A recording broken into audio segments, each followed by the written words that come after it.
All right, so picking it up on the government topic that Paul Quigley just mentioned. So Colorado has a blockchain council, and the purpose of the group is to make Colorado a very fertile place for innovative tech companies that want to build here. So as we know, there's a lot of red tape, laws, regulations, licenses that a innovative blockchain company might need to go through. So what the Office of Economic Development and Governor John Hickenlooper did was create a council to get the Colorado community together to propose legislation and policies that would move Colorado forward. So with that said, Colorado is the first state to do a specific council for blockchain, which is awesome. California saw what we did and are now following footsteps. Other states as well are starting to come out with their own councils. So it's good to see Colorado leading this. Obviously, one of the things that we want to do is it's going to be focused on Colorado, but we want to take what the body of work we did and then propose it at a national level, because a lot of pretty much everything affects, or a blockchain company is going to be affected at a federal level, especially. And it's open to the public. So we had a town hall last night, which was awesome. There was tons of people there, which was great, and we want all of you to get involved. If there's anything that the government, or that there's laws, regulations, policies that could help your technology, we would love to have you. This is the council. So Paul Quigley, are you blurred?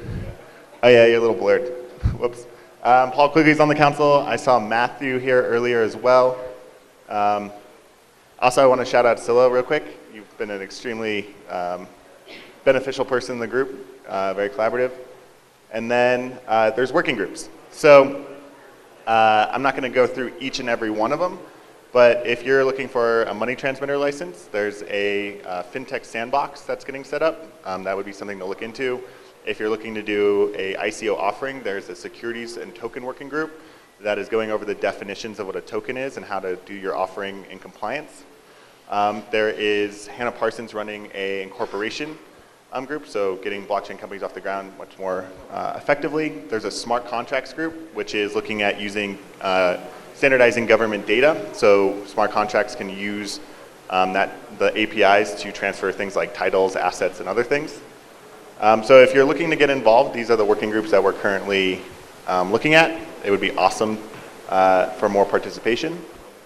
And then this is all the reasons why you should get involved. If you have a blockchain company, fintech company, obviously these policies and legal frameworks affect you. And how to get involved is you go to choosecolorado.com/blockchain, as well as there's a Slack channel that we've mentioned multiple times here. So if you go to that LaunchPass website, you can jump in, start talking to people. Questions? Yes.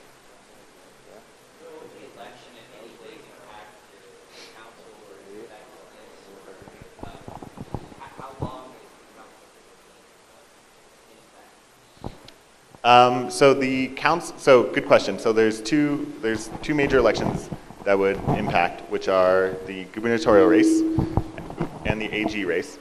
The gubernatorial elections, I would say both candidates are very pro-blockchain. One of the candidates has actually released an entire policy on blockchain, which has been amazing to see as a governor who's running has released very friendly terms. And then the other one is in the AG race. And both as well are pretty friendly to the idea of innovation in the state. The AG is a little different in the sense of an AG is to protect consumers.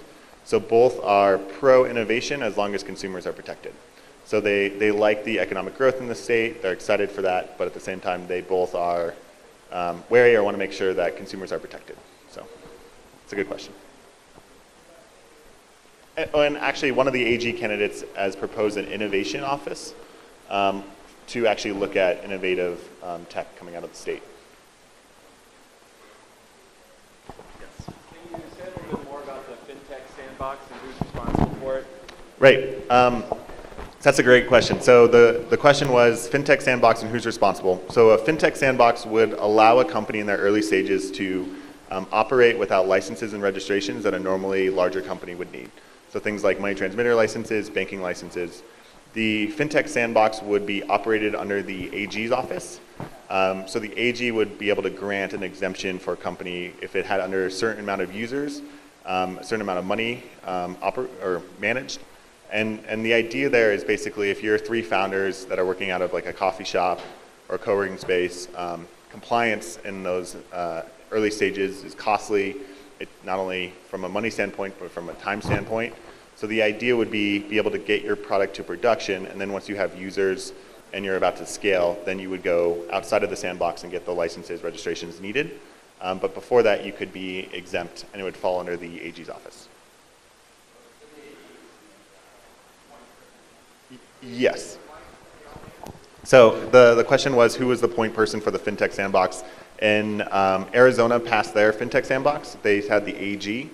That's when we're discussing the FinTech Sandbox, that's who we've mostly considered. But it's also has been thrown out there. The Office of Economic Development might oversee that, or the Secretary of State might oversee that. What is definitely going to happen, whether the legislation passes with a FinTech Sandbox or not, is we're going to create a point of contact in the government. So at the very least, whether the FinTech Sandbox happens or not, there is a point of contact in the government that will be able to provide guidance to any blockchain or innovative tech company that would need a money transmitter license, would need to talk to the securities division. And the idea is somebody, because it's scary, right? Like a lot of innovative companies are scared they're going to get thrown in jail, or they don't know what's really going on. So the idea is just a point of contact in the government. That's probably going to fall under the AG's office, but it, again, might fall under Secretary of State or Office of Economic Development. Yes?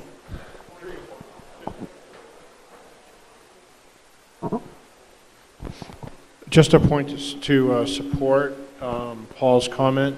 In the UK, the regulatory sandbox, about 40% of the companies are going through the regulatory sandbox. And it's all the things that Paul was talking about. It's regulatory, consumer, it's even supply chain. So, and if they're involved in tokens or cryptocurrency in any way.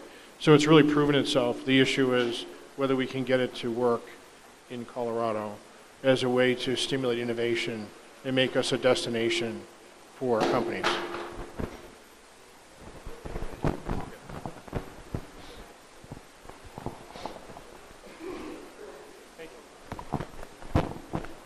I think it's great that we have this sandbox going for companies to kind of get started and make it as easy as possible for them.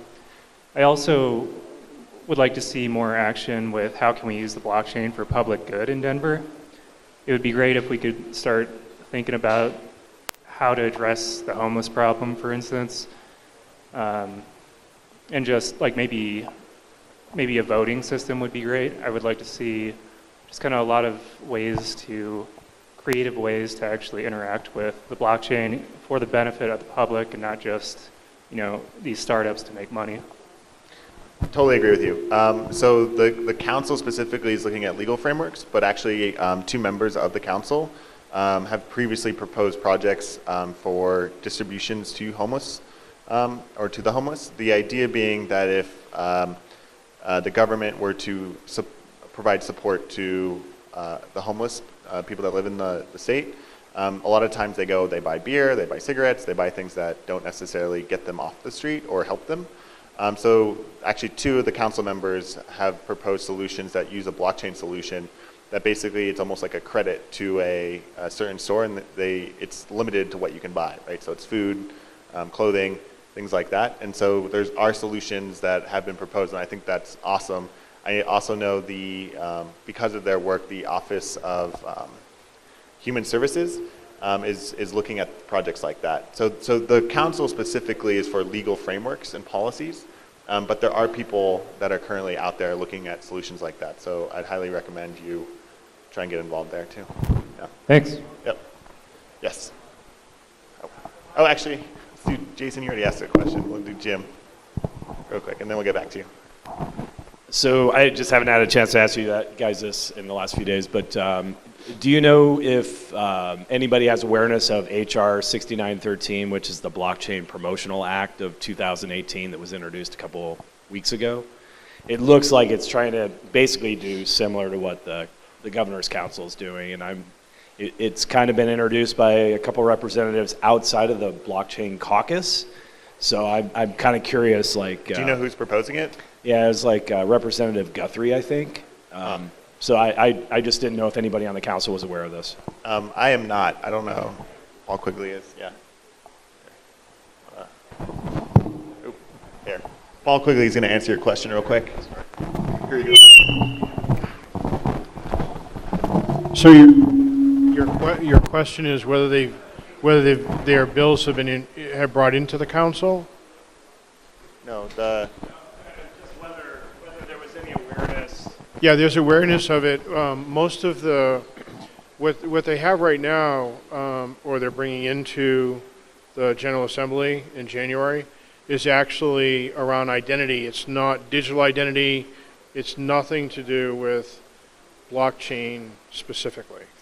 And this is at the federal level, actually. Yeah, this bill. well, the federal ones, actually, we've been tracking those as well.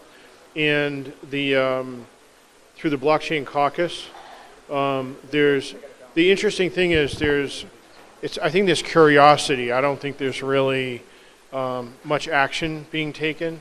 And that's part of there was actually an interesting article, it was yesterday or the day before, about whether Congress is really ready to deal with blockchain.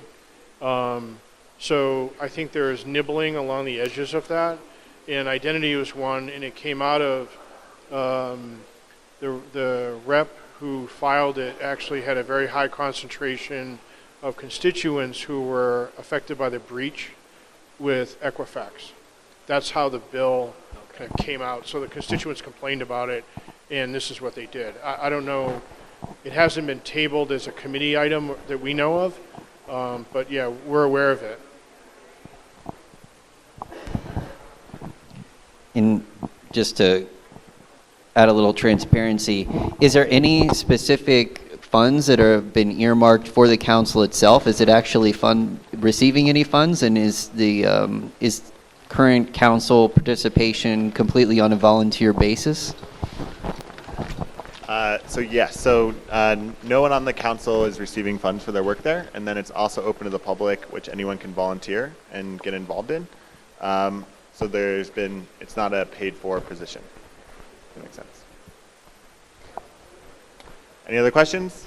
Oh, you're good. All right, awesome. So if you do have questions or you do want to get more involved, obviously the Slack channel, and then choosecolorado.com/blockchain.